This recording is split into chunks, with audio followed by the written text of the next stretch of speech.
You're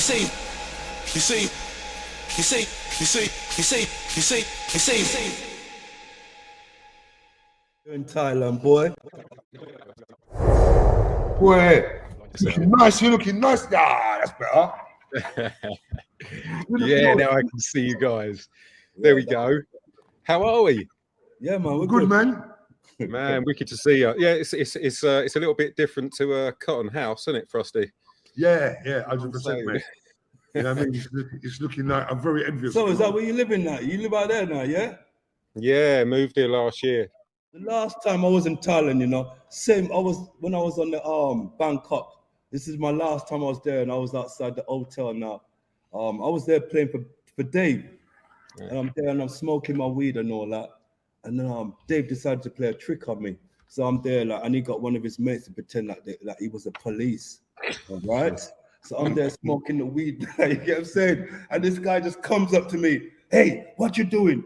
I'm saying, I tried to, and he saw what I was doing and all that, and he picked up the spliff and all that, and he says, come, you're going to jail with me now, you're going to jail. Listen here, I shit my fucking self, right? Because this is Thailand, you know, and I really, right? I shit myself. Dave is there, I didn't even see Dave. Dave is laughing from some window, they're watching it all, and I'm praying, I'm begging this guy. I'm like, I have money. How much money do you I'm like, I have money. How much money do you want? I can go to Cash Point. I can give you more money, right?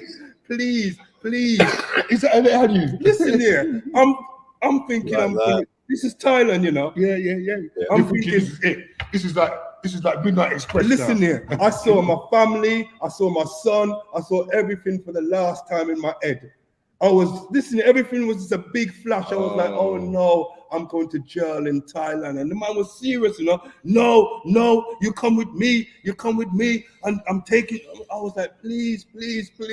And then I heard someone laughing, right? I look up, I see David, his friends are laughing. I was like, you know what? That is the cruelest fucking trick ever.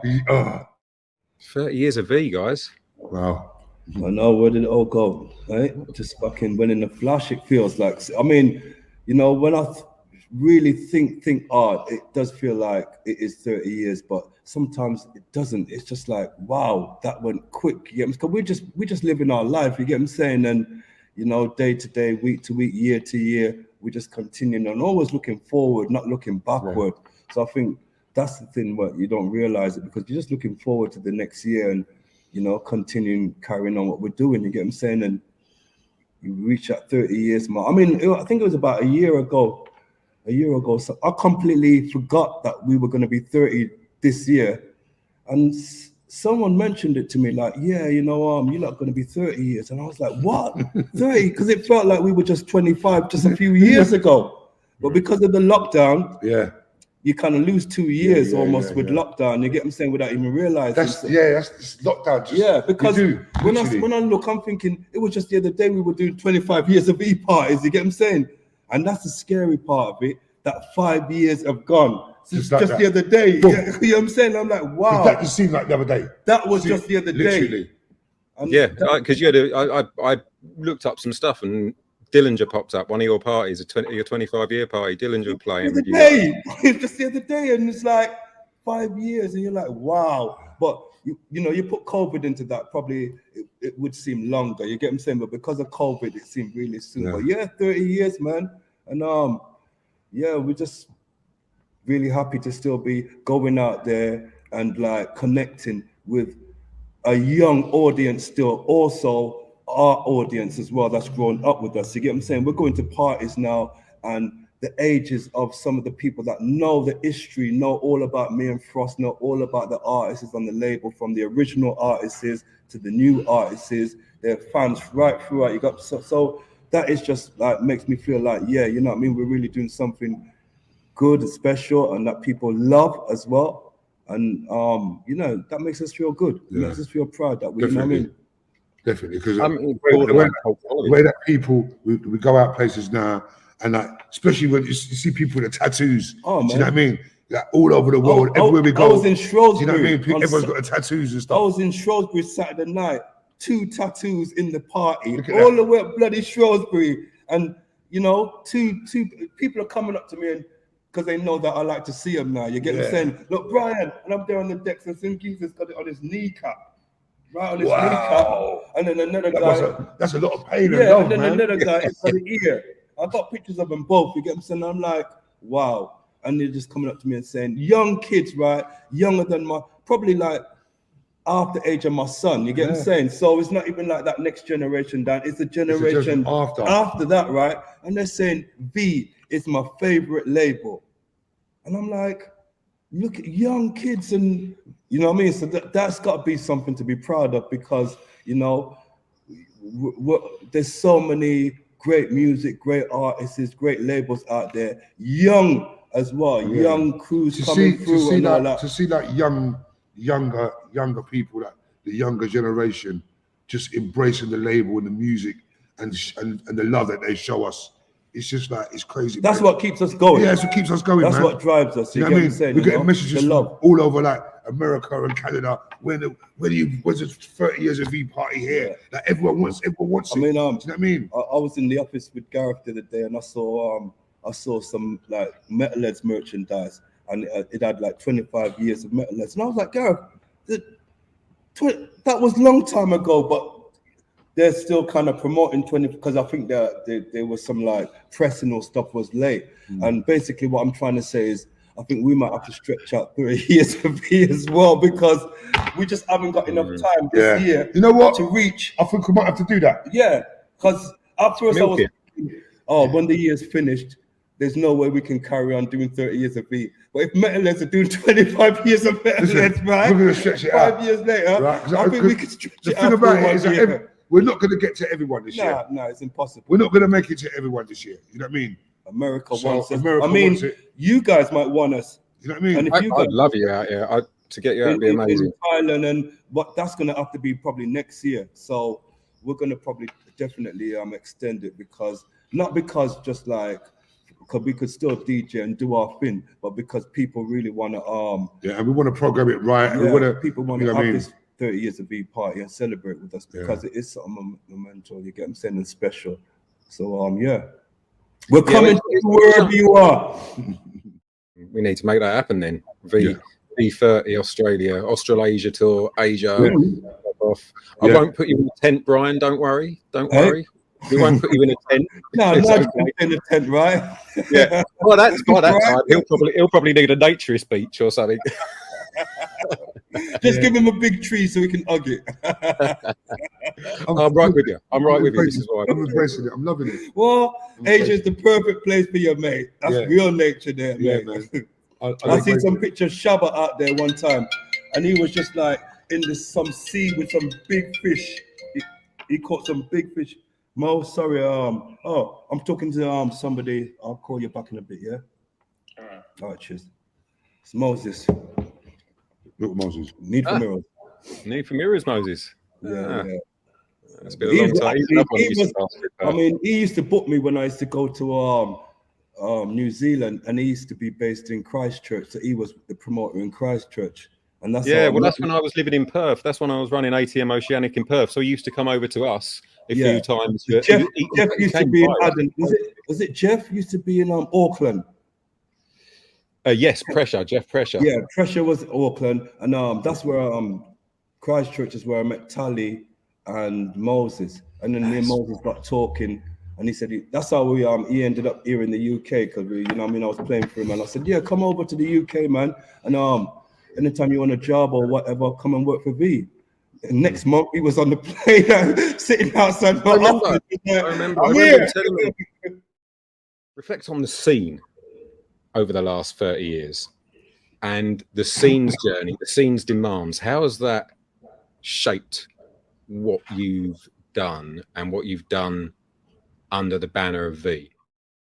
I think the game changes all the time, innit? Everything keeps changing it, when we started 30 years ago to how we got just everything, the way we go about DJing, the way we go about selling music, the way we go about producing music, the way we go about pressing music, the whole thing, the internet, the social media, everything, the game's completely changed. You know what I'm saying?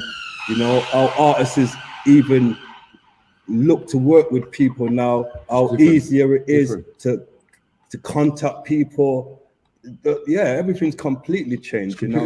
Completely changed. And you know, I could probably say for better, but there's always one eye looking backwards, saying, you know, things were always great. You know, you could find parts and things that were probably, you know, without trying to sound like an old bastard or without an old gitter or an old moaner, you can always find things that you could say were better. You get what I'm saying? But moving forward, you got to say things are, you know, the whole thing is moving forward in a better way, bigger way, and in a good way. You get what I'm saying? But but along the way, there's always going to be things that have changed, and we can always get used to changes. So when things change, some people not fully on board with it. You get what I'm saying? And some people are willing to embrace changes, and some people it takes time. You know, I remember when digital first started, we were one of the last labels because I didn't trust it. I was like, nah, man, we're selling our records on digital and blah, blah, blah. I want to know every single unit that I'm selling, because I had it in my head that if I press 10,000 records, I know what I get when I sell those 10,000 records. Now, you know, it's in the hands of someone telling me what I've sold. You know, I've got to believe Spotify, I've got to believe Apple Music, I've got to believe all these people who I don't even know, but you know, I've got to believe when they tell me what they've sold. You get what I'm saying? You know, so that for me, that is one of the biggest changes that for me leaves a very kind of clouded over it, because it feels very kind of like not very clear. There's a big grey area with what's going on, in a lot of things. Because it was to say, all right, then, you know, my statement, you know, you sold 10,000 streams. Who to tell me that it wasn't 100,000 streams? You know what I'm saying? But I've got to believe. So, you know what I mean? Everyone's got to take their word. Whereas I know that when I press 10,000 records, I know exactly what that. You get what I'm saying? And so, you know what I mean? And even just like the way of promoting, you know, of course, you've seen it, you know, from flyers outside clubs to now the internet and promoting it, social media. It's you know, you could be a promoter for years and years and years. You're starting again. You got to learn everything again. You know what I'm saying? Whatever you knew before is almost irrelevant. You get what I'm saying? Because the game just keeps changing, and it's a new way of going about things. You get what I'm saying? So if you want to keep up with things, you've always got to be up for moving with the times. The way how it is now, if you don't embrace it, because they've got this old thing just kind of like cornered now. So if you're not in it, and if you're out of it, you're in the cold. You know what I'm saying? Because they've, you know, all the consumers are going to these places now. You get what I'm saying? I mean, I'm not like that. You get what I'm saying? Because I'm from an older generation. But kids now, whatever, they listen to music on their phone and on YouTube and all, you know what I mean? All different kinds of ways where different ways. It's mostly streaming now. Yeah. And these people seem to have the monopoly on it. And it's either this is the way it's structured. You either do it this way or we don't do it at all. Do you know what I mean? Which is, you know, it's crazy. They seem to have a monopoly, and it's like Bryan said, we have to take their word on what they say. Do you know what I mean? Yeah, I mean, for me, that is the my biggest gripe, probably, that, you know what I mean, in the music scene, is just that how the industry is kind of like got us up where, you get what I'm saying, you know, like with Spotify as well. You get what I'm saying? It's like everybody is just kind of drawn to Spotify now, Spotify, and it's like I talk to artists as well and people, and it's like, you know, what worries me is some artists now only want to work with other artists who have got loads of Spotify streams, and my worry is if everybody goes about, because everybody's like, oh, you know what I mean? Like before, you would just work with somebody, but now it's just like, oh, let me check their Spotify, how much follower, and that worries me, because that's gonna make talent or new talent harder to nurturize or come through. Because, but that's how everybody wants to work now, because that's how they see it. It's like, oh, you know what I mean, to benefit their music, they want to come work with somebody that's got lots of streams.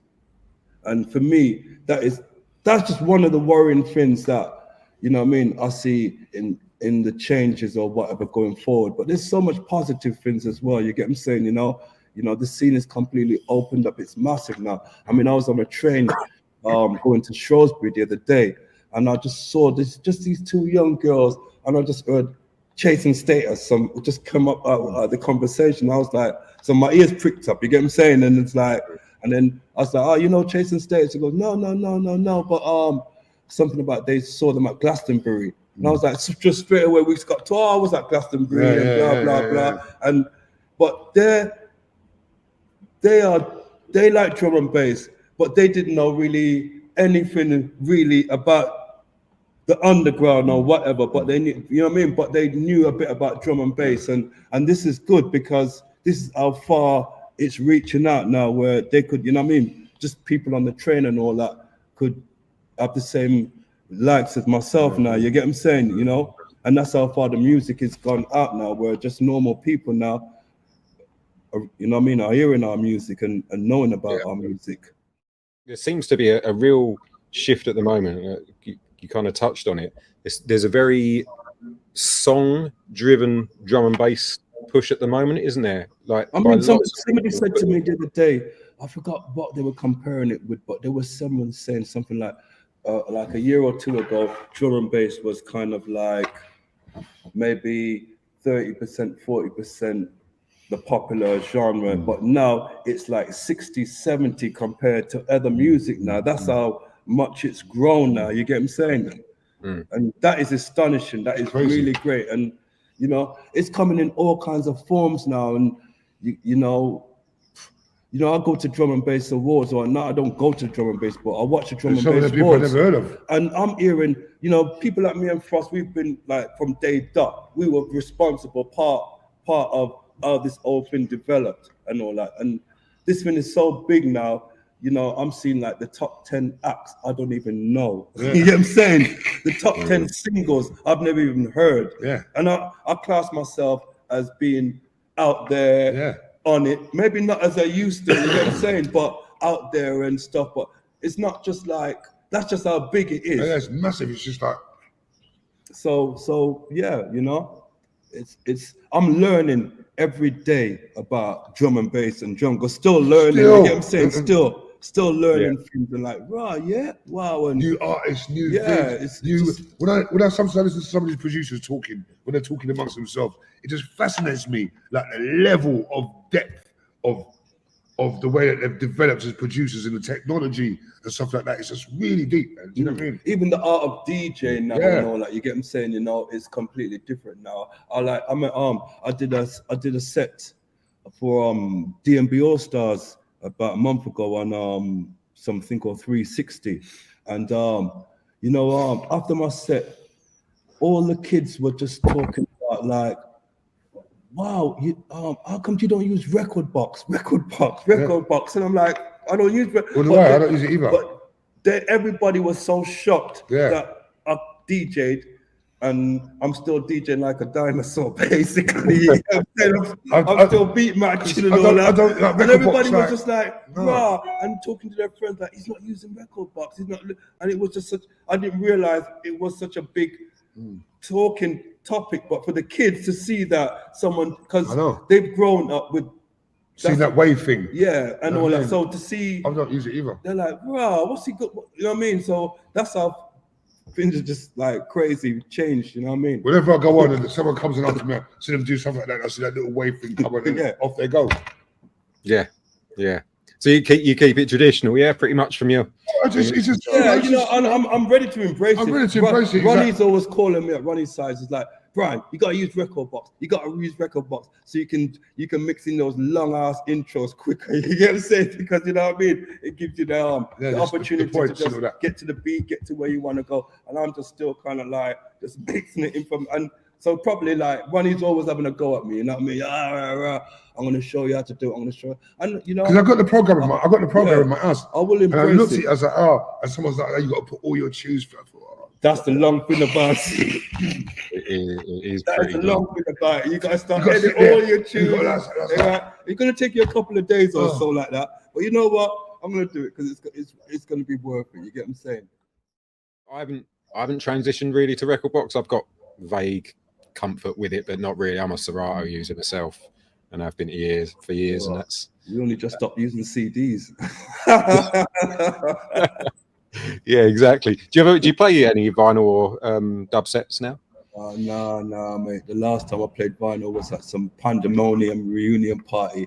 I thought, yeah, Pandemonium. Let me embrace the nostalgia vibe of Pandemonium. You know what I'm saying? So I dubbed out all my vinyl, went down there, and the place was just needles was jumping all over the place, and I just felt like I wanted the fucking floor to open up and just swallow me because I felt like everything was jumping. And then God rest his soul, Stu Allen came on after me, and he had all his old school on CDs, and he just come in and just nice up the place, and I was like, nah, why the fuck did I have to be so nostalgic about this? You get, because I got this stuff on MP3, but I just thought that crowd would want to see the old vinyls and the old dubs going on.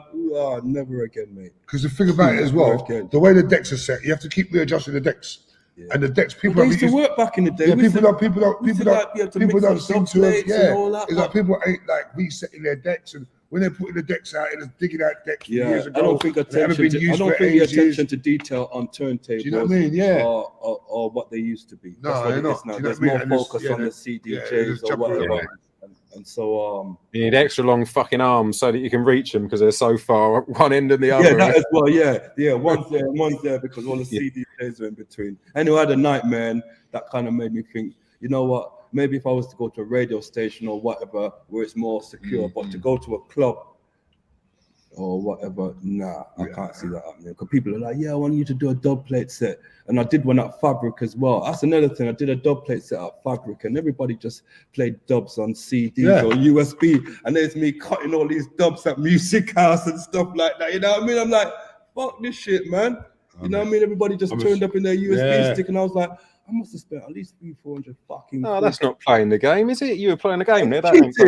It's cheating because for me, dub plate set was dub plate and all, and people thought, fuck it. But even the word dub plate now is kind of like this is not the same. You know what I'm saying? You know what people call a dub now is just a new tune that they've just made. Yeah. A dub is just something you just made. We used to call it a tune back in the day, but now it's classed as a dub.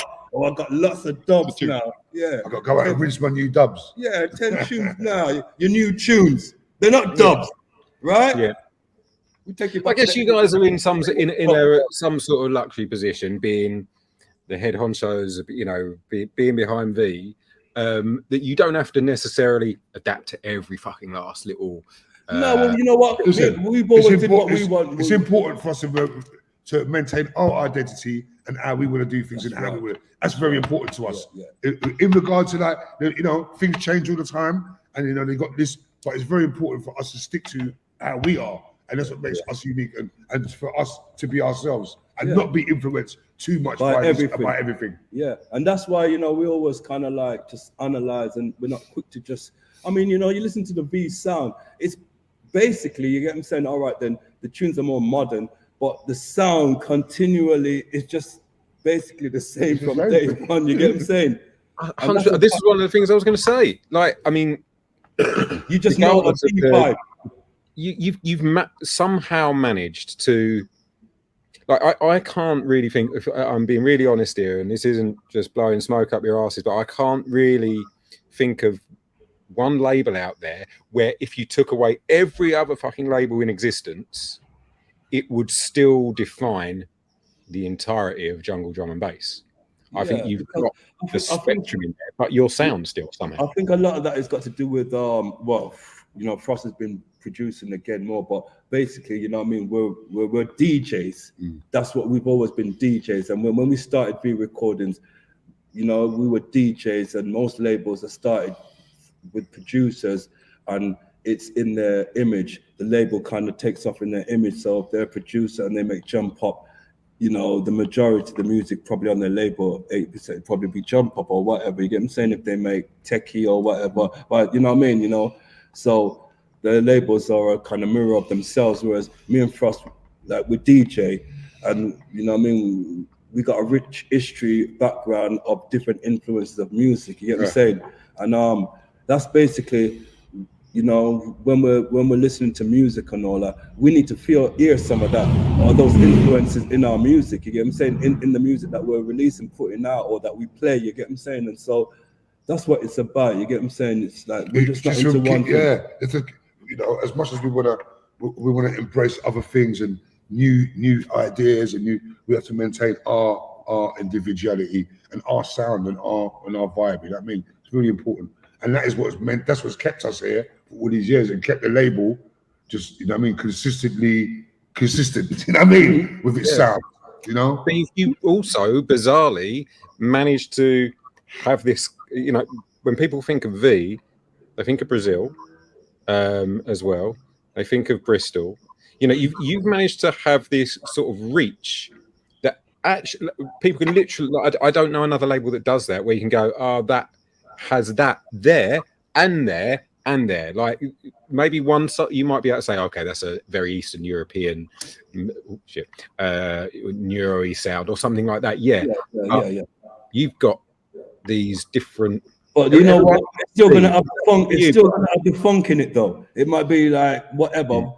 Like you said, neuro, you know, I mean, neuro sound or whatever. But there's gonna be a funk and some soul in it or something. You get what I'm saying? You know, even if it's like, you know, Edward Shoptical function or whatever. You get what I'm saying? It wasn't their typical bacteria, gas mark or whatever. You listen to function. And there was a funk in it, you get what I'm saying, and whatever, and that made like them, little, you know, and you know, Driver, the flip side, wasn't nothing like what they normally did, you get what I'm saying, and so that's the reason why them guys said, you know what, this has to come onto V, and same thing with the brand new funk, Adam F, you get what I'm saying, you know, man, they make them tunes, and as soon as they make it, they're like, wow, this is. Let me talk to Bryan and Frost about this because. It feels straight away, it just feels it. You know what I mean? Yeah. I remember that when other artists come to us because they say, you know what I mean, I got something and it's V. Yeah. And they could easily put it out themselves or whatever, but they're like, you know what? This has got to come out on V. Yeah. You know what I'm saying? Wow. Well, that's pretty influential in itself. The fact that people are choosing that. It's nice to know that you got that, you know, you got a sound and a certain vibe that people just identify with you straight away.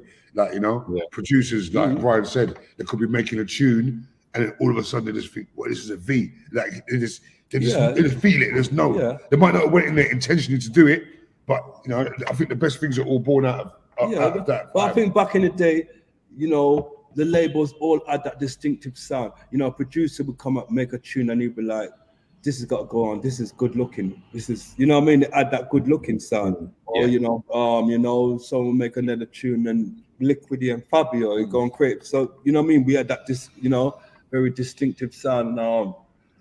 You know, kind of think like some of that is getting lost at the moment. I mean, you got your North Quarters and you still got a few labels that got a very distinctive sound and all that. You get what I'm saying? But, you know, kind of all morphed. Personally, I think now. You know what I'm saying? Yeah. A lot has, and you maintain. So, what we looking at for the future with V30 celebrations and? Well, the party continues. I mean, our next stop is Croatia on Sunday. We go to Hospitality on the Beach, and then we got a big one coming up the week after in Bristol. Yeah, at the Motion nightclub. And then we're going to we're doing a stage at We Out Here Festival. We're doing Boomtown as well. We're doing a night at Sun and Bass.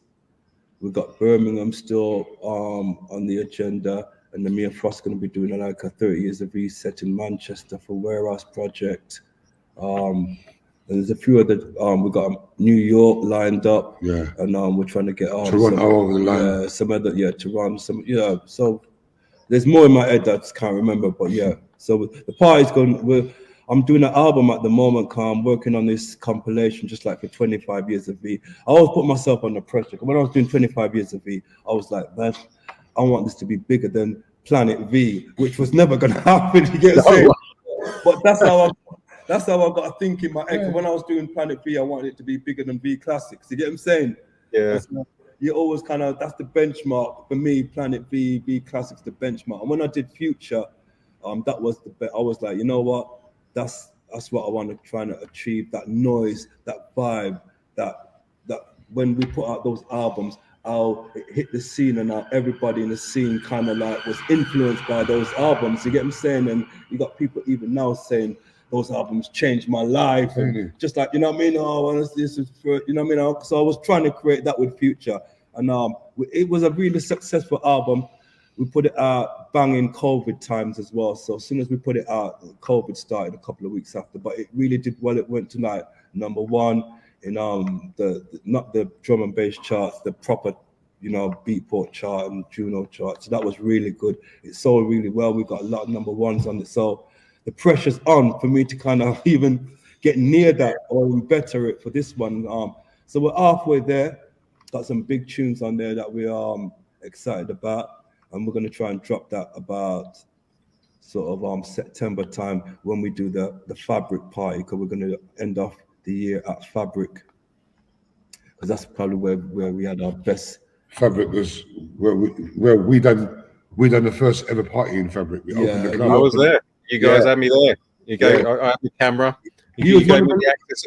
I was running around the back of the stairs. I had the footage, man. Have you got the footage? It wasn't video cameras, for all photos, but there will be some. There will be some exhibits. Yeah, man, even photos from that night.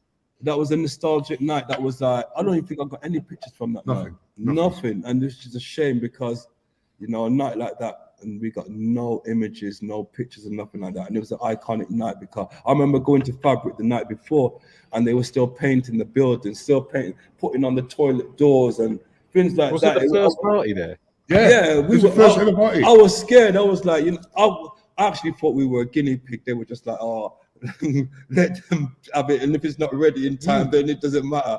Because the night before, workmen were still working in the club all over. I remember when I went in there, they were still putting the bulbs in. Yeah, still working on the club, and we was like, boys, it's gonna be ready for tomorrow.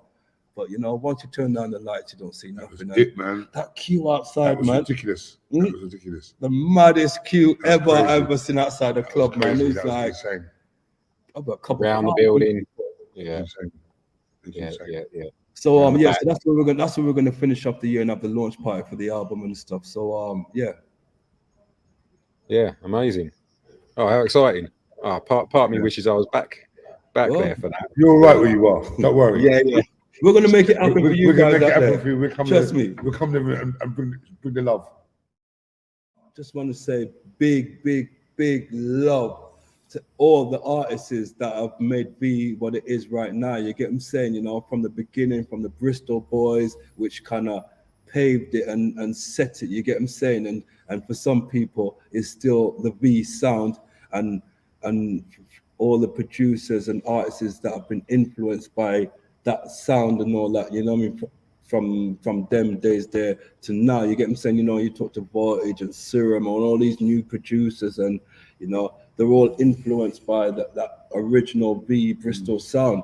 So you know, just V would have never been here without these guys. You get what I'm saying? 100%. So I want to just say big up to them, and then, you know, of course, you know, Brazil has been a very big part of the label as well. You know, from when we met Marky and Petit, right through now with L-Side, Alibi, and Level 2, and the guys that are bringing the fire to the label right now, and all the artists is Paul T, Ed, you get what I'm saying, Command Strange, everybody that is just made V the label that we love, you get what I'm saying? And you know, I can't thank them enough, man, because they've all come in and they've all bought into the V sound and the V vibe, you get what I'm saying? And they've all felt like family, you get what I'm saying? You know, every one of these artists is, you know, they feel like family. They're not just artists on the label. When we see them, when we're out with them, we're like family. You get what I'm saying? You know, when we're with Paul, Ed,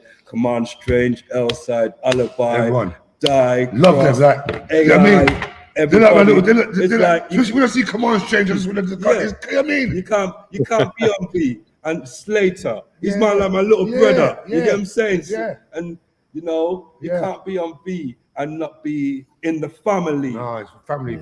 This is not just something. Watch everything that they do. Enjoy. You know what I mean? like Slater, I just watching what he's doing outside of. Yeah, man. It's just, you know, and everybody else embraces everybody else, and so it's just like one big, long connected family. And we need to have a proper B reunion. All the artists is just playing from bloody everybody. It'll be difficult though with all the bloody agents and the managers now. People will be like, oh, I heard they're going to talk to me, Bryan.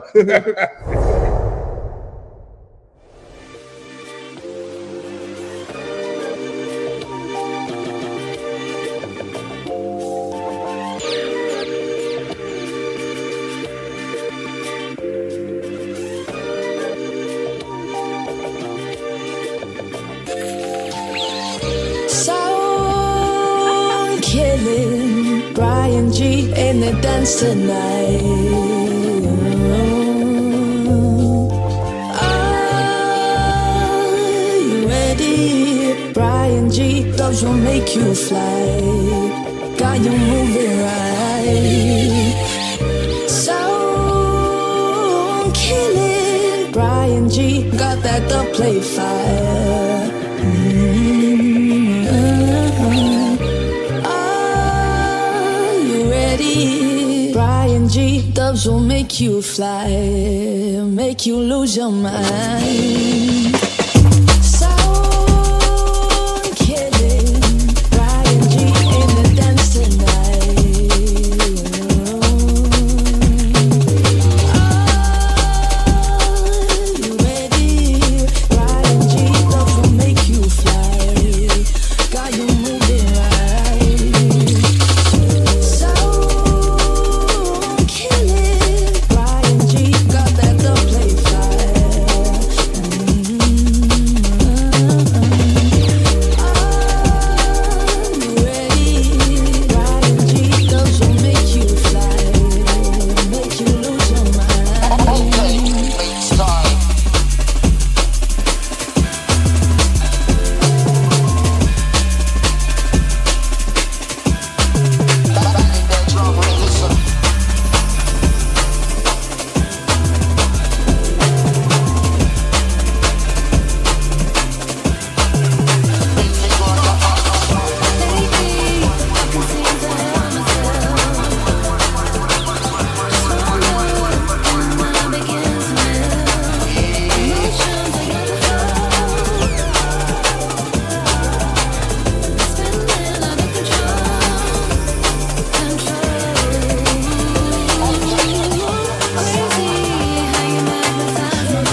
into you, and I can't get out.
No, excess amount of madness if necessary. Better know, yeah.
I'll follow every signal cause I care enough.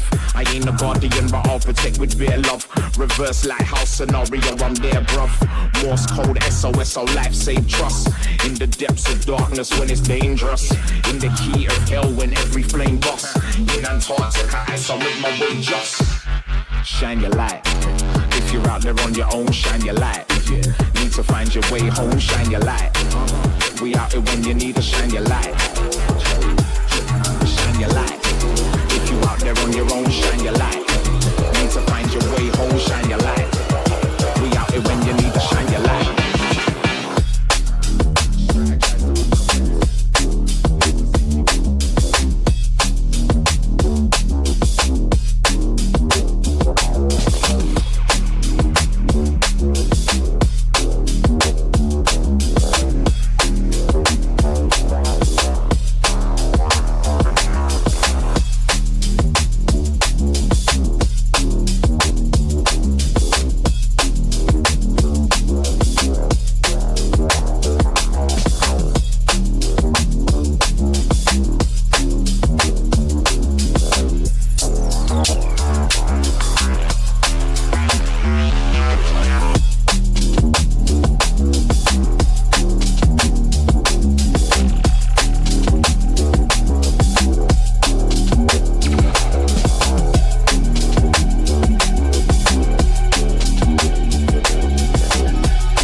whatever life throws at me.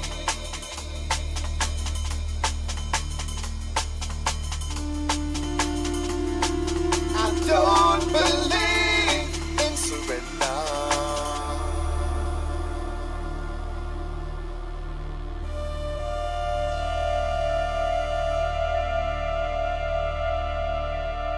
The sky is the limit. If you try, you will make it one day. Make it one day. Reach the sky and believe and make it one day. One day. Come on, courageous, solid and strong. Must be the bravest. You are one of the greatest. Never ever back down. Never quit, never show fear. Just start into the sky. Real warriors never die. So, tough and courageous, solid and strong. Must be the bravest. You are one of the greatest. Never ever back down. Never quit, never show fear. Just start into the sky. Real warriors never die. So,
Any sound move this dead.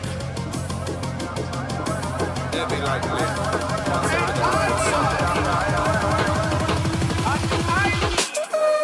you know me accelerate. Me preach at the yard and me go through the gate. I feel love it, and when me tell them straight, a 3 course meal just a rotted weed. You know me accelerate. Me preach at the yard and me go through the gate. I feel love it, and when me tell them straight, a 3 course meal just a rotted weed. Round with a play and with a lay, and a day God with a light pull like the girl them down highway. That's how Bryan is there. Watch them round with a play and with a lay, and a day God with a light Gyal up on the corner, watch them drop. Biting president, the green heart they crack. Watch them a come, them a all gather round. Tell them in June to the A1 zone. Watch them a gather, we a tell them now. Bounce and a skip to the top of that sound. Watch them a come, them a all gather round. Tell them in June to the A1 sound. Watch them a gather, we a tell them now.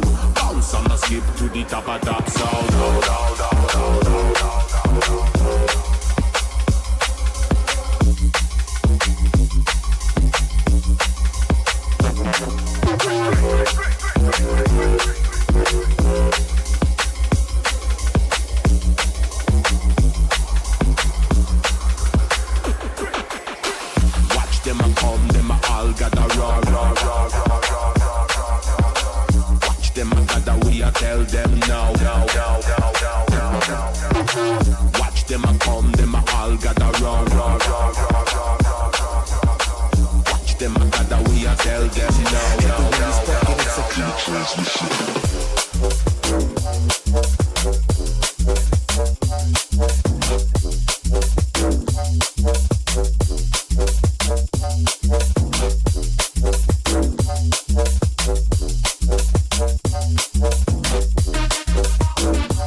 transmission.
are you doing? Yeah, I'm fine. I'm good. Excellent. I've just printed out your list of rants. Yeah, I mean, I was struggling. You get what I'm saying? Because I didn't really want to come on here and sound like some miserable old fart that was just miserable with the whole world. You get what I'm saying? No. Right. So I was a bit skeptical about doing this because I want to be happy with the whole world and everything. But you know what? That is a damn lie. You know, no one's happy with the world. You get what I'm saying? But my real rants, you get what I'm saying? I didn't, you know, are personal to me. You know what I mean? I get it. I'm going to start with a rant, and I want to get your vibe on it. Then I'm going to let you have your rant, get whatever you need to get off your chest, and then we're going to go to the light-sided end of life and talk about some funny stories from your career. So, first off, I'm going to give you my rant, and feel free to disagree when I've got it out there. If you don't agree, that's absolutely fine. But I'm going to be coming from, because my background is commercial radio, so I'm going to be coming from that perspective with it. But what I'd really be interested and curious about is whether my rant about commercial radio kind of holds true for the drum and bass scene. Okay. So we'll see. All right. So my rant is, when I was working at the radio station, the last radio station, for a while I was the only female presenter. So they were really aware of this and they wanted to correct that. The other thing is we didn't have very much social media engagement. Like we put stuff out there, the radio station, but there wasn't a lot of interaction. So they wanted to improve that. So they ended up employing a female presenter who was, she'd done some community radio, but professionally, she was an underwear model. Okay. So that was her job professionally. And she had over 100,000 followers on Instagram. So I'm not saying that's the only reason she was employed, but that was absolutely one of the factors, and the bosses were very open about that. So I'm not saying she couldn't present. I'm just saying that was a factor. Now, why? That's my anecdote from my experience of commercial radio. But why it's a bit of a rant for me, or I've got a bit of beef with it, is it concerns me that maybe people are being employed based on metrics or partially based on metrics, i.e. if they've got a big social media following, as opposed to whether they're necessarily the best person for the job. And why it concerns me is I know a lot of really talented producers, singers, MCs, etc., DJs, etc., and they're introverts. And introverts are way less likely to document their life and post on social media. It's just the way it is. So are we going to then alienate all the introverts who are brilliant artists? Yeah. I don't know if this resonates with you with the drum and bass scene, but I'm just wondering, what do you think of my rant, and does it translate? With the drum and bass scene, I think it resonates with the whole world right now and how the world is. And I think you know, I'm 100% behind you with that. You get what I'm saying? That's something which I think a lot of people would agree with you. You get what I'm saying? That in all kinds of whether it be in music, in all kind of walks of life, this is how people are getting judged now, unfortunately, by likes and you know, followers or whatever. And you know, if you're not into that, or you know, you haven't got that sort of personality to gain these likes, you get what I'm saying? You know, your talent or skills, whatever, gets very overlooked now, because that is what people are looking at now, followers and stats or whatever. And you know, I see it within my industry with you know, DJs or performers getting booked because they've got more game on social media. You get what I'm saying? And I know some great talented producers or whatever, and because they haven't got the personality to embrace the social media, they really get overlooked, and it's really hard for them now. You get what I'm saying? And I find it a shame. And it even goes a step further where people only want to work with people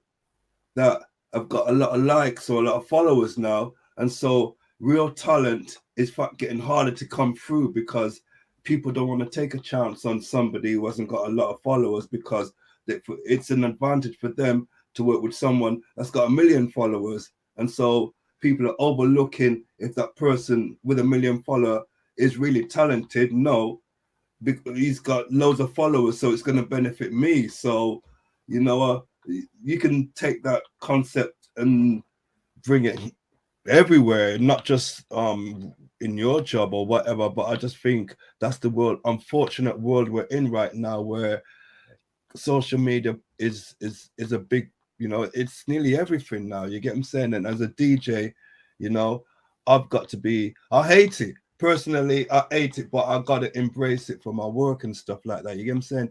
I've got promoters from all day, every single day, want to turn.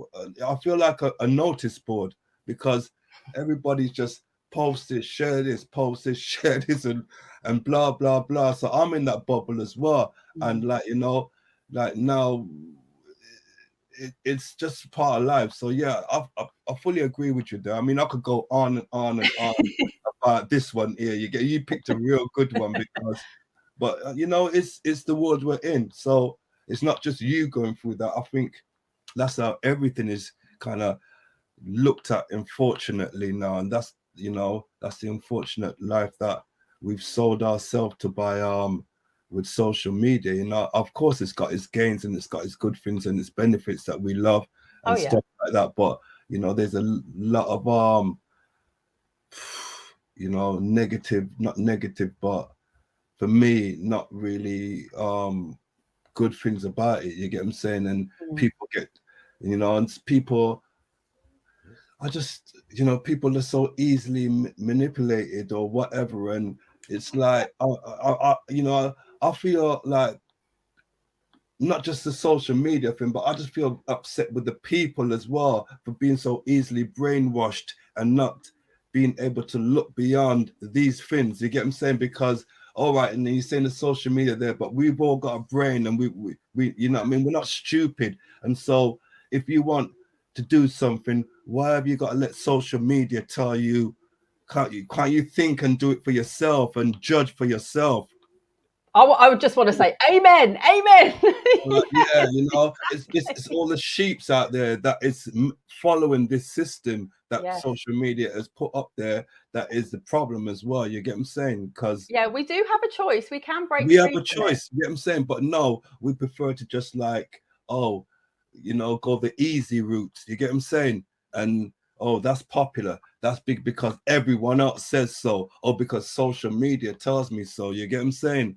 Absolutely. But do you think that there's going to be, I'm hopeful, actually. So as much as it's a rant, I'm hopeful that, because I think that everything in life goes in cycles, right? So I think that we're going to come to the end of that, because the people that were really captivated at the start of social media, obviously it's morphed. You know, it was MySpace, and it was Facebook, then, you know, Instagram, and now it's TikTok. There's all these different things, and they do go through cycles, but they go to younger people.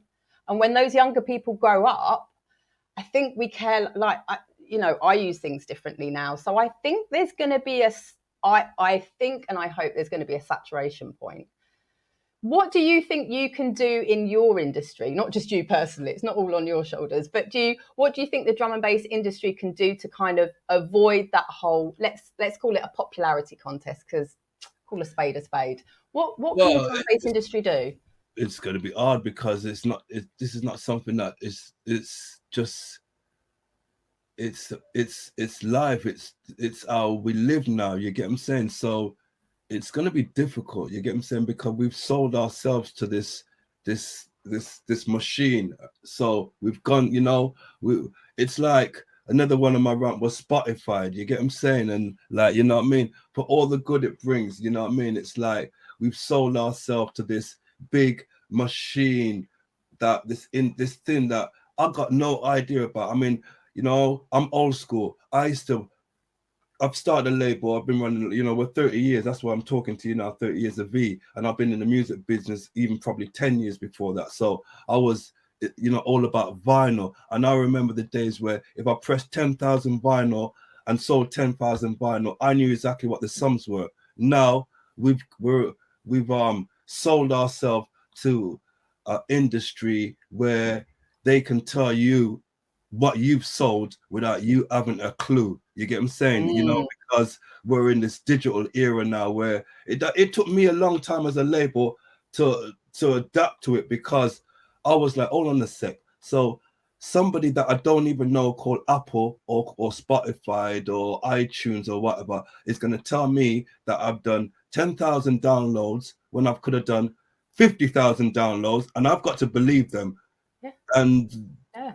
Everything's okay with that. There's, you know, the transparency is so, like, in any other thing that you do business with, there will be more transparency in your business. You get what I'm saying? But all of a sudden in this business, somebody can say to me, oh yeah, you've done 10,000 streams when I've done 100,000 streams, but I've got to believe that I've done 10,000 streams, and I've got no way of finding out if it's true or not.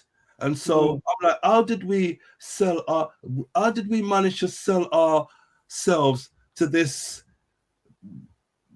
industry, that this thin ear called, you know, these digital platforms, and be so blind to what's going on, and believe people that I don't even know who Spotify is. I don't know these people, but they tell me how much music I've sold, and I've got to believe them.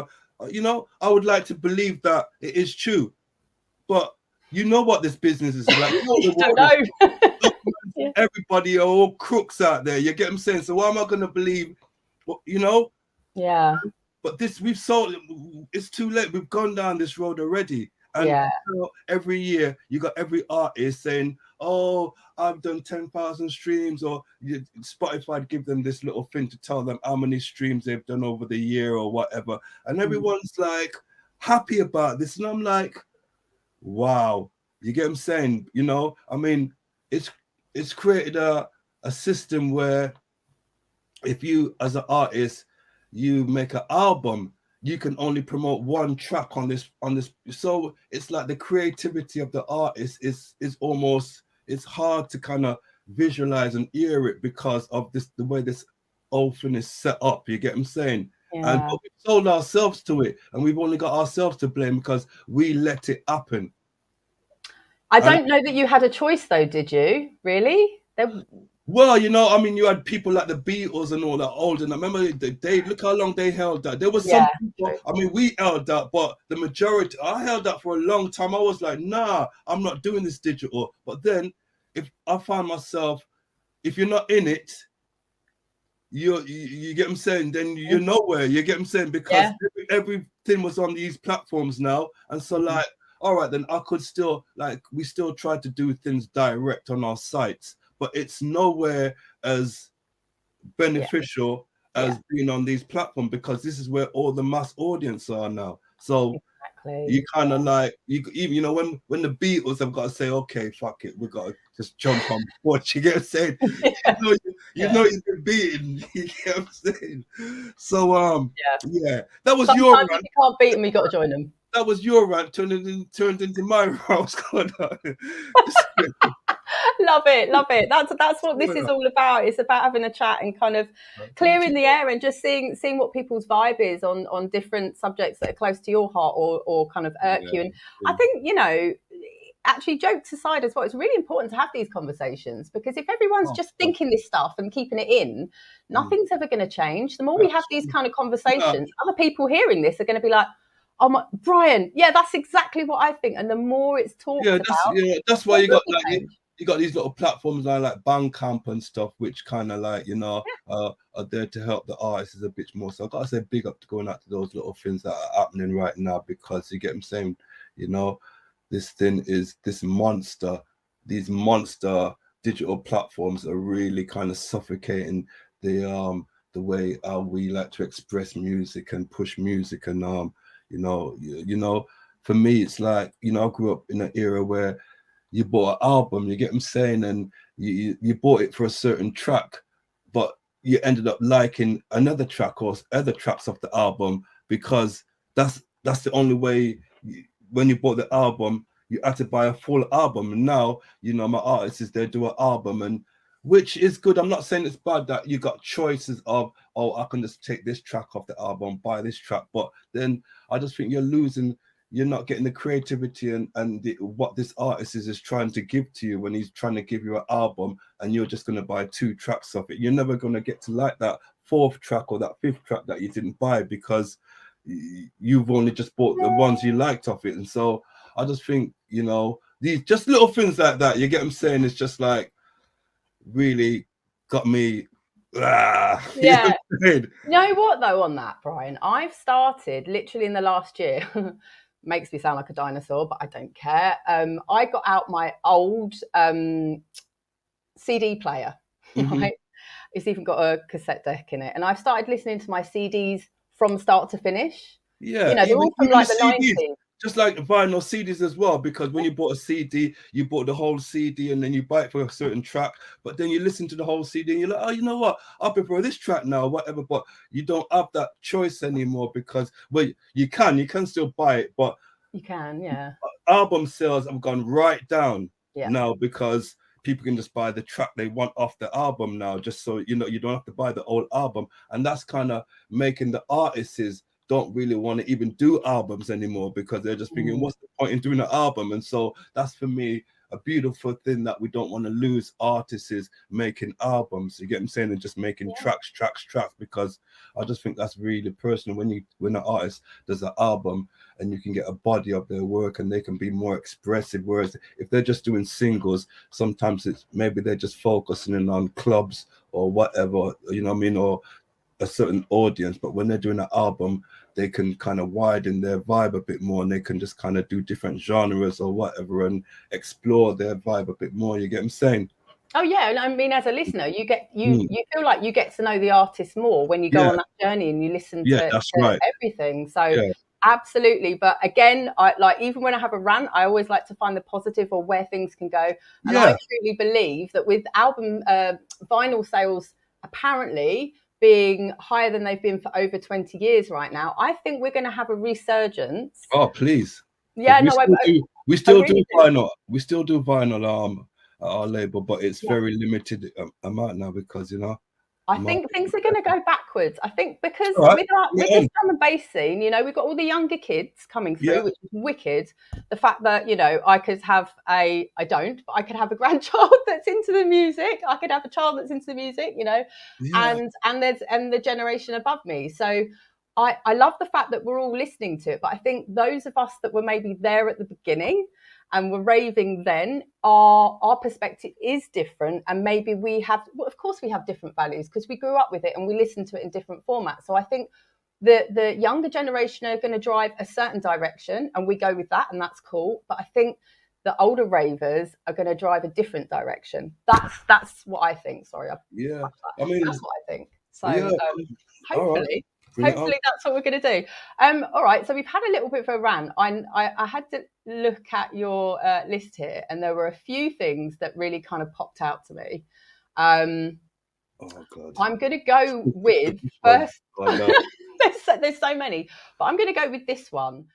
You said a rant is people telling you to stop talking during your podcast. Oh, for fuck's sake, man! I mean, I do a podcast, a B Recordings podcast, and they basically do. It used to be a radio show. We used to do a show on Ministry of Sound Radio, and when we used to do this nightclub called Movement at Bar Rumba, and we used to do Ministry of Sound Radio before, you get what I'm saying? So it was nice to just have like guests and all that were playing at the club on the night. They used to pass through, Dillinger, Marcus, Lex, whoever it was, all the big artists, they always tally, they all stopped by before the show, and we used to just have a chat.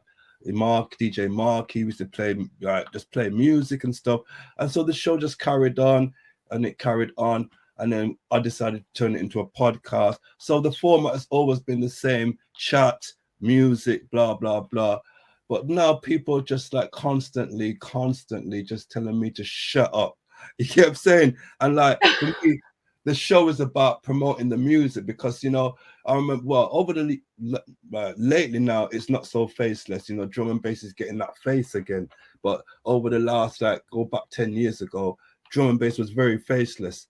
You say to somebody, drum and bass, they would probably say Goldie and I don't know, right? Pendulum, maybe Friction, yeah, and but whatever, maybe or Ronnie Size or whatever. Oh yeah, Ronnie Size, whatever. But it was very faceless. Now you got your people like Nia Archives, and you got, you know, it's getting more of a face again. Drum and bass. It's, you know what I mean? Definitely. Getting really popular and all that stuff now. So I kind of forgot what was the question. Okay. You're saying that you know, like you've been doing this podcast. It was a radio. That's right. Yeah. Now people are telling you to shut up. The podcast. So basically, the podcast is about promoting music on the label. It's a V-Recordings podcast. So it's about pushing the artists, pushing music, and also, you know, like I said, drum and bass can be so faceless, and you don't get a lot of information or whatever. I mean, now there's Cool FM. There's lots of stuff now where you can get info, whatever. But so I just thought, you know what? It's my duty to kind of not just play music, but give people information about the artists, where they can find the tracks, what the tracks are called, and probably even get guests in, and just give the music more of an insight instead of just playing music. But people just still don't get it after all these years, and they just think that I'm just blagging on, chatting on, and whatever, and they just keep saying, shut up, just play the music, shut up. And I'm like, it's a fucking podcast. You know what I'm saying? You know, people just losing the name. what a podcast is, you know what I mean? That pisses me off, the ongoing sort of people still not getting what I'm trying to do. It's not a mix. If you want to mix, go on YouTube or go on SoundCloud. You find loads of fucking mixes. This is a podcast. All right. Again, Bryan, I can completely relate. I host a DJ battle show, right? And I have DJs come on and battle each other. And before they take it in turns, I have a chat with them. I can't tell you how many people, viewers, well, not lots, but some are like, get on with it. But all right, you know what? Like my label manager just keeps saying, like, when we're doing posts and all that, he always say, keep it short. I'm like, why keep it short? Because people only got a couple of second span of looking at things, like, and I'm like, why? You know, because that's just that's how they are. I'm like, why can't they look at something for more than a minute? Why is your time span so fucking, like, because like if we do things like another rant that I put over there is after movie clips, after when we do parties and all that, the promoters or the people, whatever, they do these things called after bloody movies, right?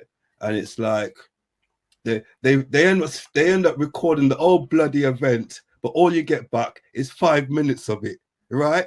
Dubbed with some music that is not even the music from the fucking event. It's some different music dubbed over, and they just try to get like 3 minutes of 8 hours of partying into 3 minutes.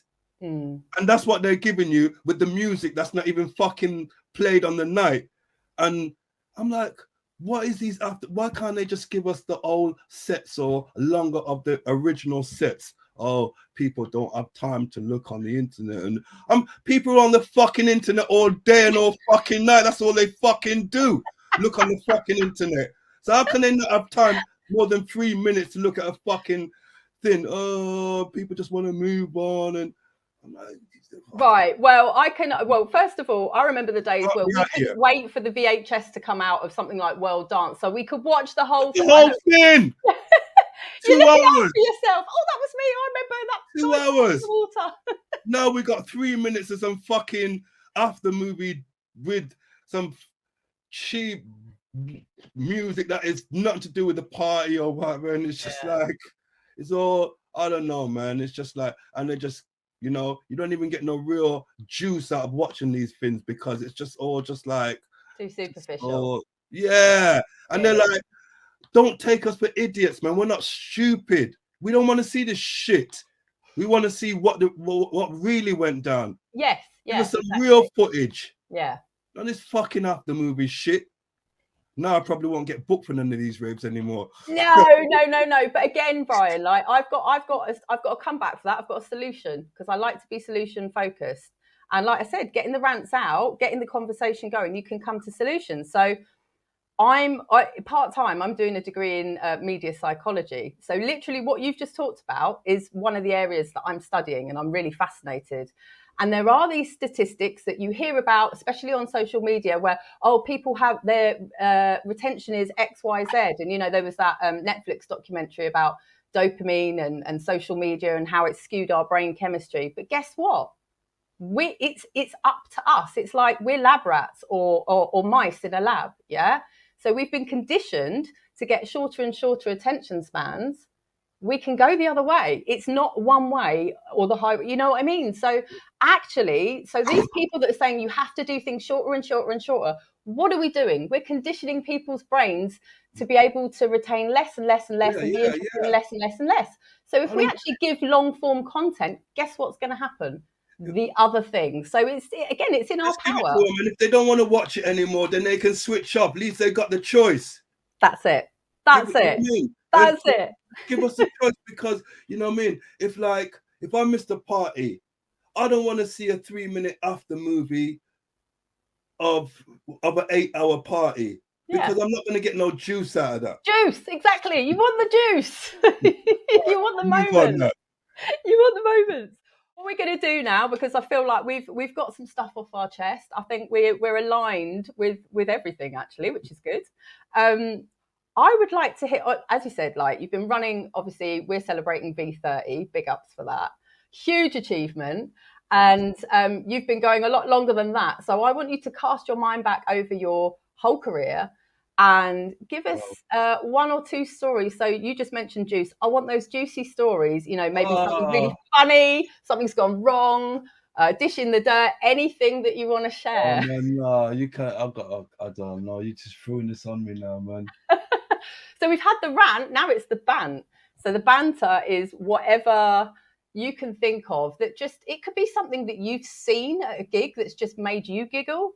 It could be a situation, anything from your years of running the label, anything from your years as a DJ in clubs, anything at all, but something that's made you giggle. Oh my gosh. Oh God. No, you know what? People are better telling me things that I've done right than me remembering things, you know. What are you known for then? What do people laugh at you for? I'm known for forgetting everything, right? I mean, my partner Frost has written a book, right? The reason I can't do that because I can't remember a thing, right? I can't. And you know, anybody who knows me is testimonial to that. Bryan has got the worst memory in history. I can't remember anything. I mean, the amount of times I've got to blag it when I'm talking to people just to find out who their names are again. I'm like, you know what I mean? I have to say to my girl sometimes, go and talk to him or go and talk to her and just say, what's your name? So I can remember that person's name again, right? Because you make her look bad so that you can look good, right? No, because I'm supposed to have known that person's name. I've known them that long ago, and it's like, you know, you see them and you're there chatting and you're thinking, I can't blag this for too long. You know what I'm saying? Soon I'm gonna get caught out if I don't, you know what I mean, know the name and all that, because I'm pretending like, yeah, I do. And then I say to my girls or my friend, try and get the name out of this person. Ask this person, this is my friend. Just when I introduce you to them, just say, what's your name again? So I can hear, right? That's a good technique. That's a good technique. All right. So when I'm speaking to Frosty tomorrow, he'll tell you shit that I've fucked up. I know, because Frosty's he's the one he's written the book, so you know he remembers everything. Wicked. So he's written things in the book that I can't even remember that we did. You get him saying? So, you know, yeah, I'm terrible, really bad. So in that case, would you be up for the whole what have they called the neural link? What's his face? Elon Musk. You know what he wants to do? For Twitter. Yeah, the guy that ran it. He's been doing lots of research into like basically microchips and things that can help you with your memory. But how would you feel? I mean, it's very sci-fi, isn't it? So to prevent people losing their memories with, you know, obviously there's things like dementia, horrible illnesses. So preserving people's memories, but obviously that involves a lot of trust to be able to do that before you get to that stage. As someone who says they struggle with their memory, was that something that would be of interest to you down the track? If it helps, I'll give it a go. Would you? Would Yeah, you? I'll give it a go if it helps. Anything. Because it does surprise me the amount of times I'm with people and they tell me juicy stories about me that I cannot remember. I'm like, really, Bryan? But then the more they go into it, the more I know. I'm like, oh yeah, I completely forgot. You know, I've lived a crazy life and I can't remember. That's how you know you've been living a crazy life, when you can't fucking remember. I think that's a sign of a good life, really. Yeah. It's so fucking crazy, right? I don't remember a bit about it. Everyone's got to tell me, and I'm like, wow, did I really like jaw wide when I'm hearing all these stories about me? I'm like, really? Wicked. Well, I look forward to getting a funny story from Frosty then about you. So is there anything else before we wrap up our chat? I've got a few bits to do with you at the end, but is there anything else that you want to cover off? Any other things to get off your chest? Anything else about V30? I know you spoke to Mark about that. I think we've done enough ranting. I even ranted with your rants, right? So like, you know what I'm saying? You got to be ranting now, you know? I want to be seen as a positive, happy guy. You are. You've laughed all the way through this. I'm happy with the world, man. See what I'm saying? Go hug a tree. You know?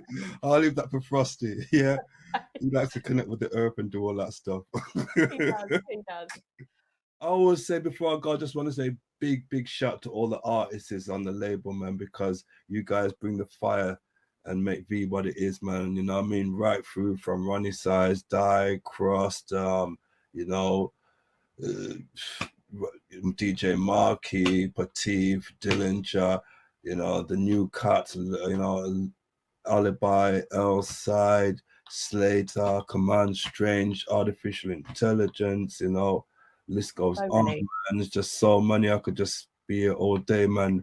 And they're the guys that bring the fire to the label, man. And Porty, Ed Oberon, I mean, big love, man. Yeah, that's all I want to say before I go, man, because, you know, V wouldn't be V without all my artists, man. And so, yeah, and just, yeah, big up to the crew, man. You know, I can't wait to see you guys doing our mixing our stuff. And yeah, it sounds good. Awesome, thanks, Bryan. And yeah, like you've got Markey and L-Side and Alibi as well repping on Twitch. So yeah, you've got so much love and support, and I'm really looking forward to showing you the stuff and getting your reactions, because it's just nice to see a different. I know you're at your festivals and your raves and you see your reactions in that way, but it's kind of nice to hear and see reactions when people aren't drunk, they're not on anything, they're literally just there for the love of the music, you know. And it's a whole age group. We've got people that are 18. We've got people that are 60. Twitch is a real range of ages. Thank you so much for your time. I hope that wasn't painful for you. I hope that you actually enjoyed it. It was fun, man. I didn't seem too angry though, yeah? No, mate, you're smiling and laughing all the way through, just like I do. So that's what it's about. It's just about seeing something a little bit different from someone. So big ups. Thank you so much. And yeah, I look forward to speaking to Frosty and getting a funny story from him. Be forever, yeah? Be forever. Peace out, mate. Right, bye. Care, yeah? Bye. In the lead up to this, I realised, it's my 30-year celebration of being interested in the scene and part of the scene, because I started listening to the music in 1993 when I was at school. I went to my first rave in 1994, so I was 15. But I got away with it. And well, you know, yeah, it was well danced. It was Lid Airport. It was the best day of my life. It was just amazing. A lot of people went to their first rave was actually Lid Airport. It's so many different people. Well, I'm from Ashford in Kent. Well, there you go. So it was my local, but then soon after it was Crystal Palace, Reincarnation, and so on and so forth. And yeah, that was it. My love was from that point onwards. So I was like, we're celebrating V30, but it's also my 30-year celebration. What is your rant? I never think. You know what I was thinking about yesterday? I was actually talking to Bryan about it because it's like, have you noticed like at Christmas time, right? You have like quality streets and sweets and stuff like that. The boxes seem to have got smaller, but the prices are still the same. Well, prices sometimes have gone up, haven't they? Yeah, you know what I mean? So the content that's in the packet has gone down, but they're still ripping the arse out of us with the money. Do you know what I mean? That's my rant. And they're doing it they're doing it on all my little biscuits at Christmas. Do you know what I mean? Because I'm looking now thinking, they're going to rip me up again this year, yeah? That's my rant. Do you know what I mean? And I'm quite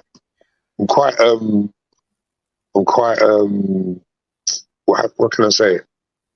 Disgruntled about it. Do you know what I mean? It's something that every year I just think about, and I think these cunts, they're doing it every year, and these packets are getting smaller and smaller. And they're taking massive, those tins, didn't they? So it's massive. Now it's like they've got these little kind of they've kind of shrunk the box and everything, but the price is still more expensive than it's ever been. What about the packets of crisps? You open them. Yeah, you open them. It's like half a fucking packet. Like, what the fuck? Do you know what I mean? Like, come on, guys. You're making millions out of us.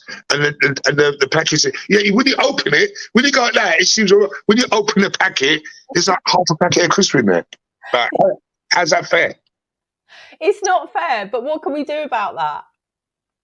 It's not fair at all. Do you know what I mean? Unfortunately, these guys have got a monopoly on it. Do you know what I mean? And I don't know, in 10 years, what, we're going to have a quarter of a packet? Do you know what I'm saying? Yeah, right. They're piss, mate, to be honest.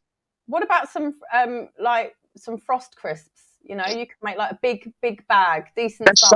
That's something that I'm definitely thinking about. Do you know what I mean? Because, like, obviously, I've kind of gone into this kind of market where I'm selling drinks now. And, yeah, I recently saw Snoop Dogg and Master P. They've got, like, cereal and stuff. Okay. Yeah, they've got, like, Master P and Snoop Dogg have got, like cereal. Do you know what I mean? And I'm looking at that thinking, that's a big market, cereal. Do you know what I mean? Maybe I could do some cereal. Do you know what I mean? Frosty Flakes. Well, it would work, but I don't think it's with your health and well-being vibe. Yeah. We can get some like Frosty Bran Flakes. Yeah, exactly. Now I need to have your bants stories. So we're going to get two from you. We're going to get your best banter story from your career. So it could be something funny that you've seen, something that's happened to you, something that's just made you laugh, something that's gone wrong, anything. And then because Mr. Bryan G had a blank yesterday and couldn't think of one, he said that you'd think of one for him, a funny story about him. So starting with you, what's your banter story? All right, well, funniest banter story. The first thing that comes to mind, I was at Kiss, right? When I was at Kiss FM for like 8 years. So once I was interviewing Todd Terry. I was interviewing Todd Terry, and Todd comes in. It's the first time I ever met him. I'm in awe. Todd's coming. I'm like, oh my God, Todd. So I'm interviewing him. We're talking and everything. And then I go to press the next record. Oh my God, the record's not even queued up. Yeah? Oh no. It's not been queued up. So I've got to continue talking to Todd while doing this. And this is the vinyl days. Yeah? While I've got to go like that, put a record on, go like this, and all while talking to Todd. Yeah? And Todd's looking at me like, are you really doing this? Do you know what I mean? And I swear to God, I was like this. Do you know what I mean? And at the end, Todd was like, man, you the guy, man. And I was like, I felt quite good about it. But, oh, my God, that was just so nerve-wracking. Yeah? Oh, that's brilliant. But at 7 o'clock in the evening. No, listen, at 8:30 in the evening. You know what I mean? Crazy. But, if it meant that he saw what you did and then respected you, then that was a good thing to happen. I'd rather not even see like that. That was just like, oh my, because I'm talking to him and I'm like this and I'm not even looking. So I'm looking, and I've got a tune and I'm like this at the same time and I'm talking. I'm about to move the mic round and we're live on the radio. And so, but you've got to just, come on, and just go through and put it on, and still be talking. Oh my word, it was just like, I can imagine that because you said that you're not good at multitasking. So there you were in that. Oh, well done for coming through it relatively unscathed. All right. So what would be your best banter story about Bryan G? Oh my God, there's so many. All right, then the first time we're doing like the V Classics tour, and we're on there's the last leg of the tour, Los Angeles. So we get to LAX, get off the flight. Bryan's lost his passport. Yeah. Oh my God, he's lost his passport. Yeah. So we have to wait, and this is after. We have to wait for them to get everyone off the plane, for them to clean the plane. And then they find the passport in the little glove thing, in the seat, the little glove thing in the thing. They find the passport in there and they bring it out. That is like, I was like, P. And that's the first of many, yeah, incident. So I'll say that one because that was the first of many. Oh, God. Does he leave stuff everywhere then? Is that what he's known for? Being prone to lose a phone or two. Just like myself, but yeah, I think B's got the edge on me slightly. little bit forgetful. Oh, that's brilliant. I love the fact that I was like, "You got any banter stories?" He was like, "There's loads, but you're going to have to ask someone else because I forget everything." Yeah.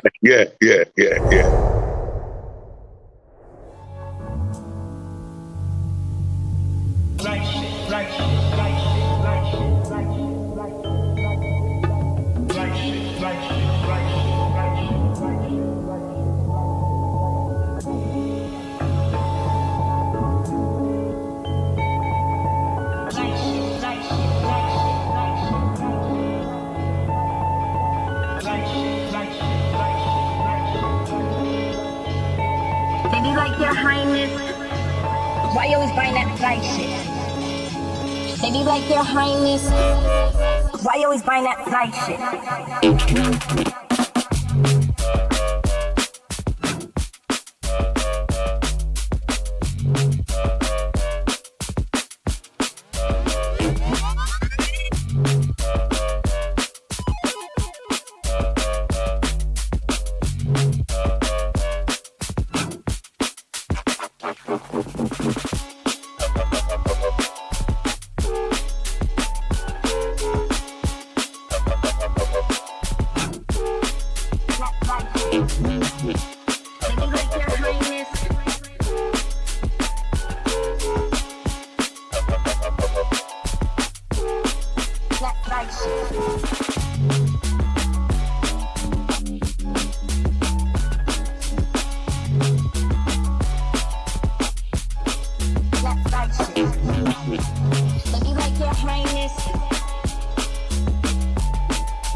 Psychotic, the hypnotic.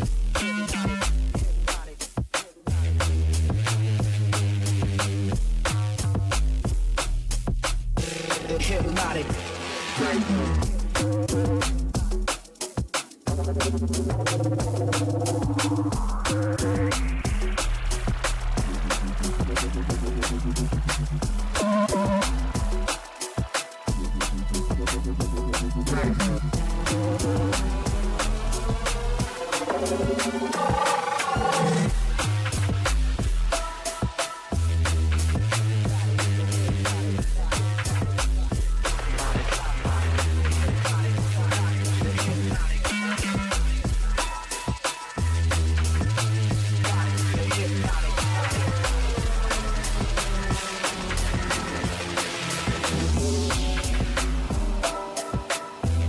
The most melodic, hypnotic.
Sometimes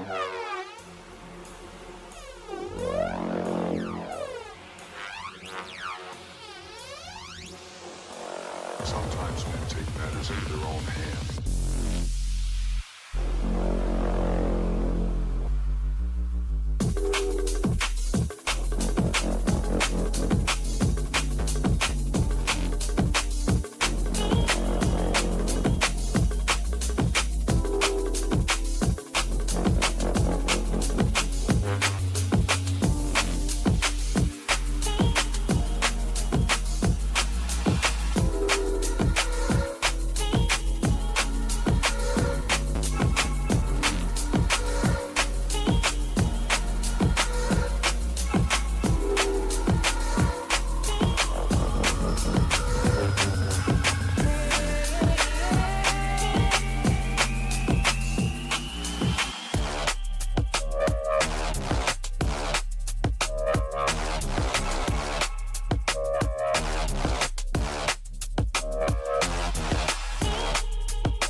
find you, I find you. I can feel it. I can feel it. I can feel it. I can feel it. I can feel it.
I can feel it.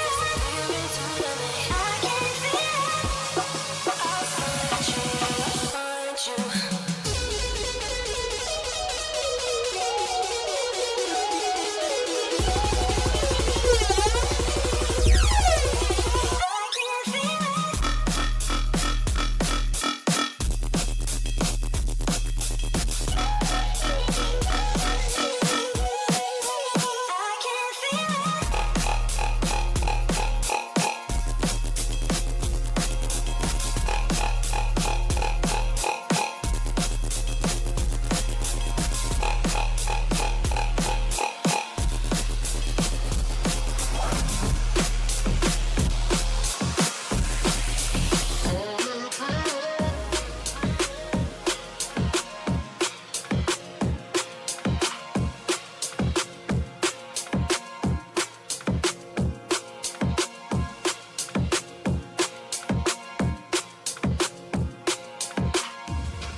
Boy sound, gal converge.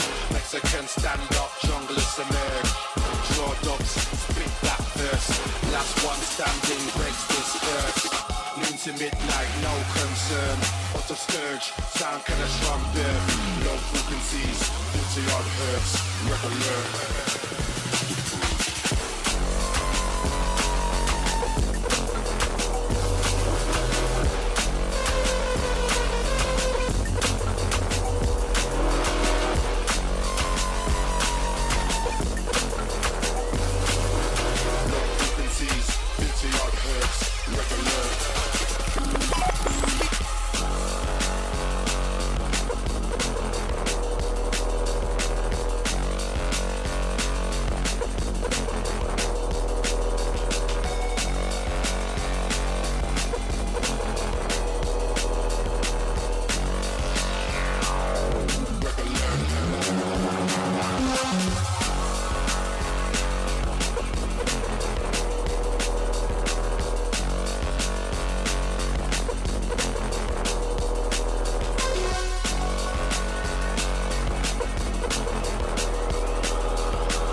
Sound gal converge. Mexican stand up, junglers emerge.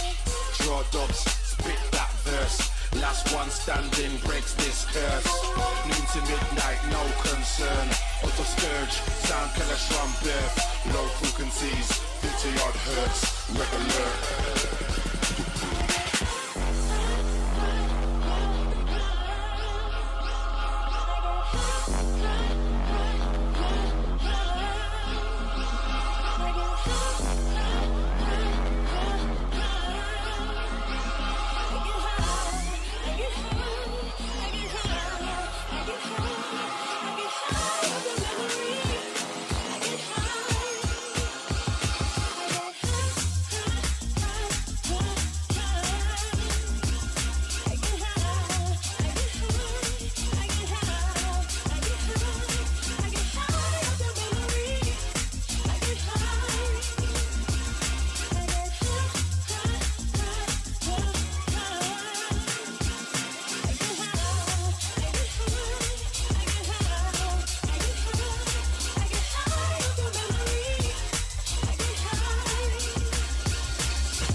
Bye.